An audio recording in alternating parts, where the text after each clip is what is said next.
Saludos cordiales amigos de la Casa de la Cultura Ecuatoriana. Estamos ya en la continuación de esta celebración por el Día Internacional de los Museos, que ustedes lo conocen, se lo celebra cada año el 18 de mayo. Ahora nos coincidió en este inicio de semana en el lunes y estamos ya en la jornada correspondiente al día 19 de mayo. Continuamos celebrando a través de la Dirección de Museos de la Casa de la Cultura Ecuatoriana y hoy estamos para disfrutar de una charla conferencia a través de la plataforma digital de Zoom junto al maestro Juan Mullo Sandoval.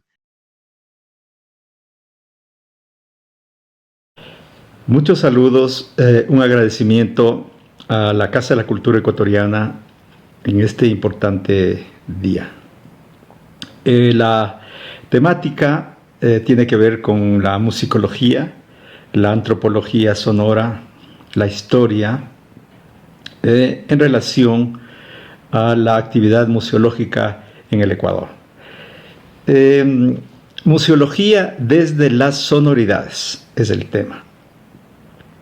Lo que planteamos es el adentramiento de un campo nuevo que de una u otra manera no ha estado contemplado en la actividad museológica y cómo esto que nosotros conocemos ahora como la sonoridad nos posibilita nuevos campos en el conocimiento de nuestra cultura, de nuestras identidades. El sonido en el museo es una nueva epistemología. ¿Qué quiero decir con esto? Que sería un diálogo entre el público, entre la institución, que es el museo, los investigadores y el objeto sonoro en sí. Pero no solo el objeto sonoro, sino el objeto escultórico y el objeto pictórico. De esto se trata esta charla y compartir con ustedes. Comienzo con una historia. Muchos posiblemente han visto en las iconografías, en las ilustraciones de los siglos XVIII y XIX, y específicamente en el XIX, un arpista ejecutando posiblemente en la calle, en alguna calle de Quito o una ciudad serrana, ejecutando el arpa. Joaquín Pinto, en el siglo XIX, capta esta imagen y retrata un personaje, y a este personaje se le encuentra en algunas ilustraciones de él, y se llama el ciego Basilio. Es un hombre que está cantando, está sentado evidentemente, está tocando el arpa y está cantando. Esta imagen, muy propia del siglo XVIII-XIX, que vemos en las obras pictóricas, evidentemente nos traen una sonoridad. Y en la investigación de campo, pero también en la investigación documental, nos ponemos a buscar qué tocaba, qué cantaba este personaje, ciego Basilio, este arpista ciego Basilio. Los documentos nos dan dos datos importantes. El uno es el fandango. El arpa se tocaba en esa época para los bailes del fandango, para los bailes de arroz quebrado.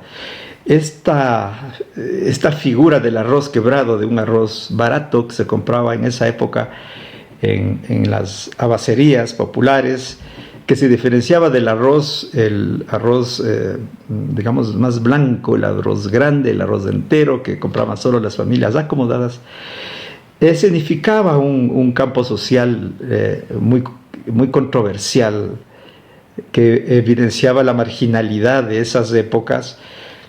El arroz quebrado. Entonces, un baile de arroz quebrado era un baile popular, un baile que no implicaba mayores gastos para la gente. La gente pobre hacía bailes de arroz quebrado.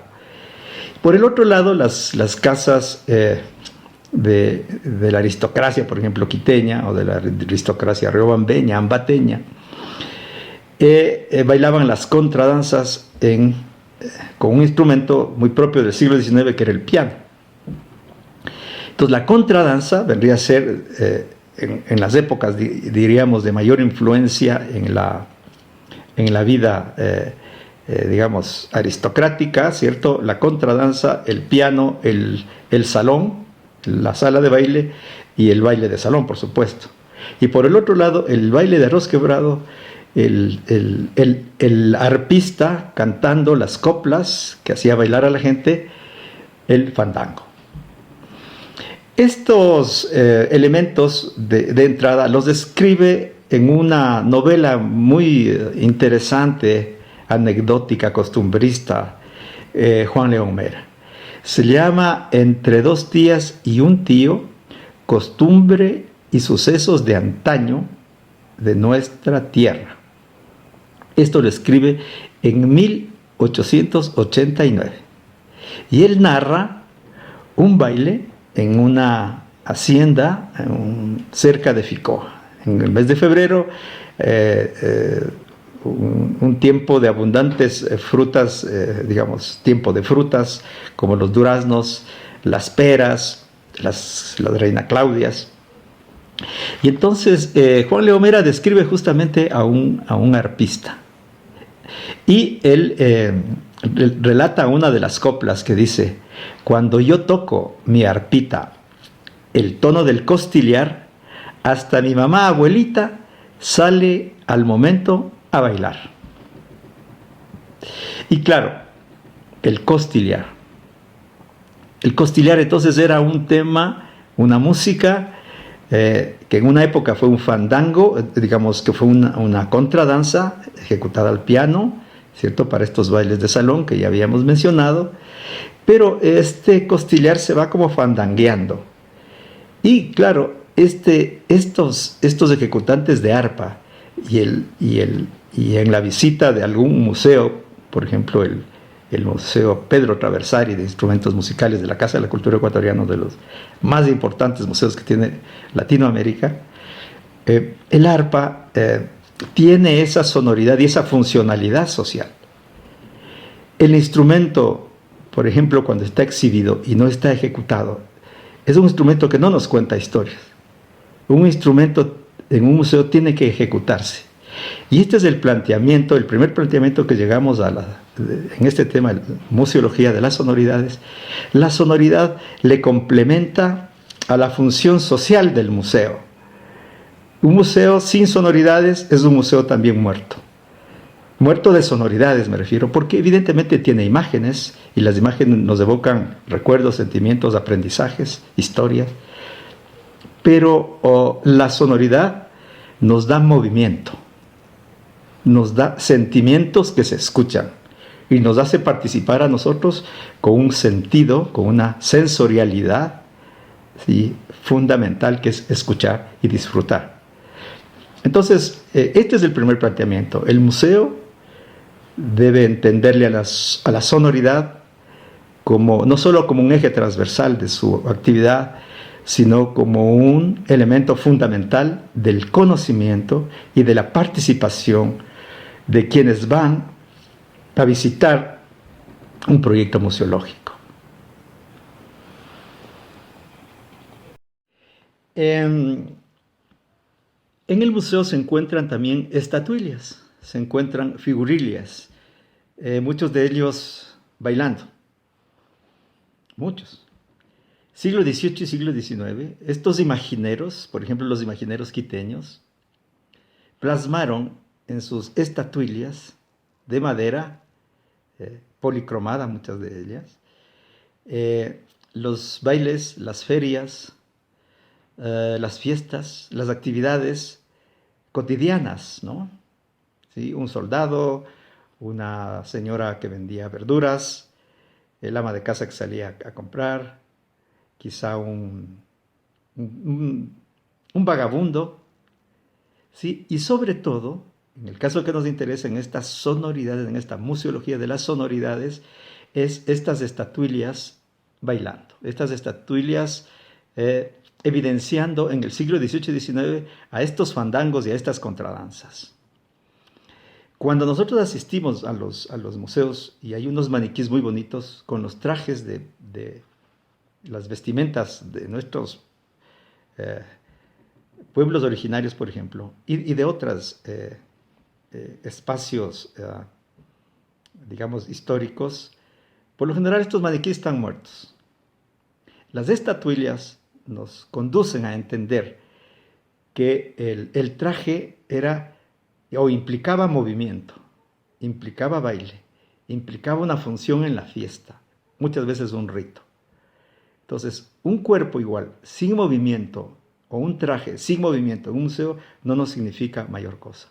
Es decir, estéticamente, históricamente, culturalmente, un traje nos da un mensaje muy importante. Pero el movimiento es lo que le da el contenido al traje. Estas estatuillas y este movimiento y estos trajes tuvieron en el siglo XVIII y XIX características históricas importantes de cómo se interpretaba ese momento histórico. Muchos de esos bailes eran anticoloniales. Muchos de esos bailes expresaban respuestas políticas. El fandango justamente expresaba esa respuesta social contestataria a un poder, ¿sí?, en un espacio, en una temporalidad en donde no había muchas posibilidades de que esas expresiones de rebeldía, esas expresiones de descontento social ante el poder colonial fuesen expresadas. El baile expresaba eso, el fandango expresaba eso. Así lo relató Eugenio Espejo a finales del siglo XVIII, como lo relató Federico González Suárez, o como lo relató también Juan León Mera, y otros investigadores y cronistas. Sharton, por ejemplo, retrataba a estos bailarines, a estos trajes, y nos evocaban estas sonoridades, qué es lo que bailaban estos personajes. Blanca Muratorio, esta investigadora, cuestiona a estos imagineros y les dice que ellos hacen un corte en función del poder colonial, en función de la adquisición de bienes suntuarios que requerían los países colonialistas para saber cómo eran estos países exóticos, entre comillas, y cómo se comportaban en sus hábitats, en sus culturas, en sus ambientes. Y de una u otra manera, al cuestionarles a estos imagineros, ¿sí?, funcionales, digamos, de una u otra manera al poder, con gran arte, eso sí, a nosotros nos viene una pregunta. Es decir, se está viendo a estas estatuillas en tercera dimensión, ¿sí?, podríamos girarle a la estatuilla y vemos nosotros un movimiento en ella, ¿sí?, si tendríamos digamos, un sonido, una música que pueda ambientar, esa estatuilla nos está generando no solamente un paso de baile, sino un cuerpo en muchos casos, un cuerpo que toca castañuelas, con sus pasos de pasos cruzados, baile de pasos cruzados a la usanza española, o a su vez un danzante andino de la zona de Pujilí, un danzante de la sierra, ¿sí?, haciendo sus pasos rituales con un paso de tierra, ¿sí? O a su vez una afrodescendiente, en esa época una negra, ¿cierto?, bailando con su cadera, el baile de cadera. Un baile de cadera altamente contestatario, altamente antiesclavista, un baile de cadera que mostraba eroticidad, un baile de cadera que mostraba un movimiento irreverente, ¿sí? Esas estatuillas nos posibilitan, junto a los estudios de la literatura, meniate, meniate, yo te doy un menio, meniate, meniate, yo te doy un medio. El meneio quiere pues el medio. ¿Qué le está diciendo ella en el siglo XVII? Meniate, meniate, le dice el hacendado, el terrateniente, a una morena, yo te doy un medio. El medio era el medio real, ¿no? Nosotros hace mucho tiempo decíamos 2 reales a los 20 centavos. Yo te doy un dinero para que muevas las caderas. Y ella le dice, ya me menio, es decir, ya estoy bailando mi cadera, quiere de pez el medio, es decir, esa es la copla, ¿no? Y es una bomba. Meniate, meniate, yo te doy un medio. Meniate, yo te doy un medio. ¿Cierto? Y entonces el terrateniente no le da el medio. Al entender que digamos, el poder terrateniente, tanto como, digamos, construye en el modo de producción, diríamos, agrícola, hacendatario, generando espacios también festivos, rituales, ¿sí? Genera entonces una gran cantidad de obras de arte. Los pueblos manifiestan su cultura bailando, sonando, cantando, elaborando coplas, festejando. Y en el museo nos preguntamos, haciendo una cronología en el siglo XVIII y XIX, cuál es mi estudio, diríamos ahora, estos estudios musicológicos en base a las sonoridades de los museos, ¿sí? Encontramos unas cuantas referencias que les voy a compartir este momento. Entonces, las estatuillas, ¿no?, me van a permitir consultar en mi documento. Las estatuillas e ilustraciones de músicos criollos del siglo XVIII y XIX con estos instrumentos: guitarrillas, mandolinas o bandurrias, con arpas, con violines, trompetas, flautas y tambores. Esto se encuentra según los estudios que yo he realizado en algunos museos, como en el Jacinto Girón y Camaño de la Universidad Católica, los museos de arte colonial de la misma Casa de la Cultura, el Museo Traversari, algunos otros museos más, el Museo Nacional, ¿no?, el MUNA, específicamente el acervo del Ministerio de Cultura y Patrimonio. Entonces, estos elementos son los primeros alcances con los cuales podemos nosotros entender la sonoridad y marcar ya pautas y políticas museológicas para poder entender, en este caso, siglo XVIII y XIX, una vinculación en donde a la sonoridad no se la excluya y tampoco se excluye el cuerpo. Y al no excluir el cuerpo como un territorio ideológico, social, histórico y político, ¿no es cierto?, este cuerpo, este territorio del cuerpo que baila, sí, que no sea excluido, ¿sí?, junto a aquellos instrumentos musicales que también sonaban y que le dan el sentido ya complementario a la obra pictórica o a la obra escultórica, e incluso con los mismos relatos de los cronistas y las literaturas que se elaboraron en torno a ello. El segundo son ilustraciones de músicos indígenas. Estos músicos indígenas, sobre todo ejecutando el rondador, la bocina, el pífano, el pingullo, el arpa, el violín, el tambor y el bombo. Joaquín Pinto, por ejemplo, ¿no? Juan Agustín Guerrero, y también extranjeros, ilustradores extranjeros que vinieron. El tercero es estatuillas de bailarines criollos. ¿Qué nos referimos como criollos? Criollos normalmente se reconoce, digamos, históricamente como al europeo que nace en tierras americanas.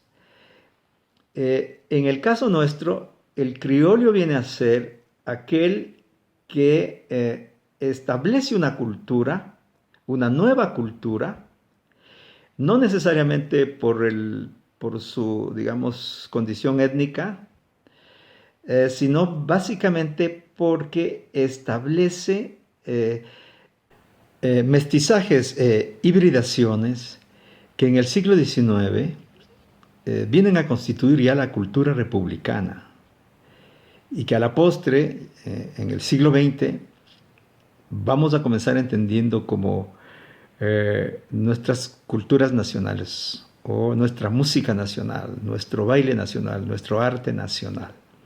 Este siglo XVIII y XIX es fundamental para entender eso. Vayamos al cuarto punto, ¿no? Las estatuillas de danzantes indígenas del siglo XIX, de Corpus y de Semana Santa. Hay abundante información en estos cuerpos y en estas sonoridades, y en estos cuerpos bailando y estas sonoridades que constituyeron ya el germen de nuestras músicas nacionales, hoy consideradas como nacionales. Diríamos el quinto, ¿no? Sería las pinturas de Juan Agustín Guerrero, específicamente aquellas practicadas, muchos de estos pintores pertenecientes a la masonería. Muy importante las pinturas y sobre todo Juan Agustín Guerrero en sus ilustraciones sobre estas sonoridades y estos cuerpos bailando, ya desde un posicionamiento ideológico, ¿no es cierto?, desde lo secular, es decir,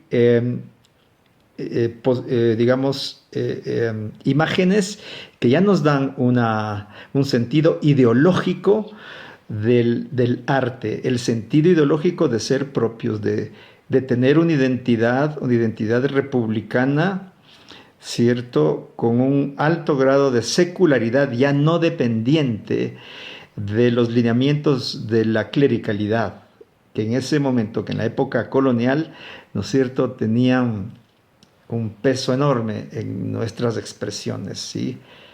A veces encapsuladas y reprimidas, ¿no?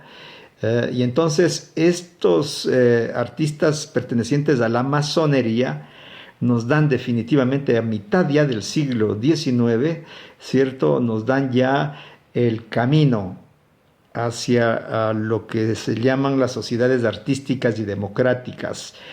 Entonces, estas pinturas, ¿sí?, desarrolladas por estos miembros de la masonería, e incluso composiciones musicales, ¿sí?, nos llevan ya a un gran acervo patrimonial, que ya puede ser rastreado incluso en las partituras, ¿sí?, de cómo estos museos, estas sonoridades, ya están representando o pueden representar ya identidades mucho más cercanas a nuestra época. Para entendernos como sujetos históricos del hoy, es importante recordar nuestro pasado histórico a través de estos elementos sensoriales, y en estos casos ya libertarios, independentistas, que comienza desde el inicio del siglo XIX. El otro es las ilustraciones de Sharton, personajes festivos de ritualidades andinas quiteñas de Semana Santa, por ejemplo, ¿no? Danzantes, estos ya muy interesantes, figuras que incluso algunos grupos actuales de investigadores, coreógrafos, ya están montando. Es decir, muchos de los estudios de nuestros sistemas coreográficos y de nuestros sistemas de pensamiento musical complementan su estudio en estas pinturas de Sharton, por ejemplo, ¿no? En el caso concreto de Semana Santa. La otra es las ilustraciones de Joaquín Pinto, contenidos etnográficos de fuentes vivas, andinas principalmente, músicos y ritualidades indígenas, básicamente de la Sierra Norte, es decir, figuras imbabureñas o tabaleñas, natahuelas. Ustedes van a ver en el siglo XIX una cantidad de arte indigenista, ¿no?, que plantea y que el indigenismo, digamos, cunde hasta los actuales momentos, ¿no?, pero que fue muy fuerte en el siglo XX, alrededor de la década del 40, y luego con la folclorología, ¿no es cierto?, estos dos elementos, estas dos bases teóricas, un nacionalismo indigenista y una folclorología también indigenista, comienzan ya a evidenciar documentos importantes que nos podrían servir muchísimo para plantear proyectos museológicos diría yo, de mayor interdisciplina. Finalmente, las pinturas del siglo XX, ¿no?, el arte contemporáneo. Simbologías sonoras urbanas, por ejemplo, como las de Estornayolo y de Viteri, por ejemplo, ¿no? El mismo Guayasamín tiene ciertas alegorías. Pero es importante, en este caso hemos escogido a Estornayolo, porque definitivamente nos lleva a un camino de estas identidades urbanas que generan o que motivaron, digamos, diseños, ¿no es cierto? Diseños pictóricos de conductas sociales que están siendo ahora como historiadas, ¿cierto?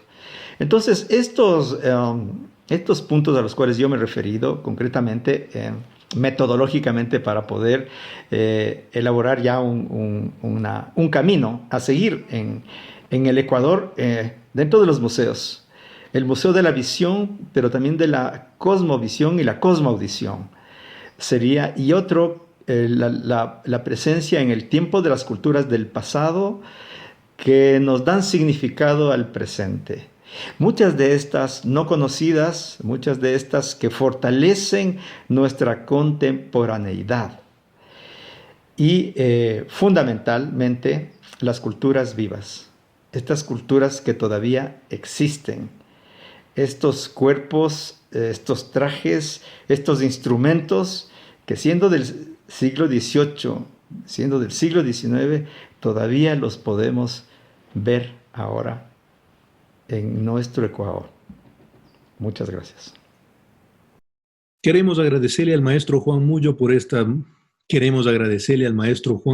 historiador y musicólogo ecuatoriano, por haber compartido junto a nosotros estos minutos a propósito de la celebración por el Día Internacional de los Museos, como cada año, y hoy, en esta nueva jornada, a través de la Casa de la Cultura Ecuatoriana, su dirección de museos y las plataformas digitales, desde donde les hemos llevado esta conferencia, charla junto a este historiador ecuatoriano y experto en lo que es el arte de la música. Agradecemos la compañía de todos ustedes, amigos, y les invitamos a seguir conectados a través de nuestras plataformas digitales de la Casa de la Cultura Ecuatoriana Benjamín Carrión.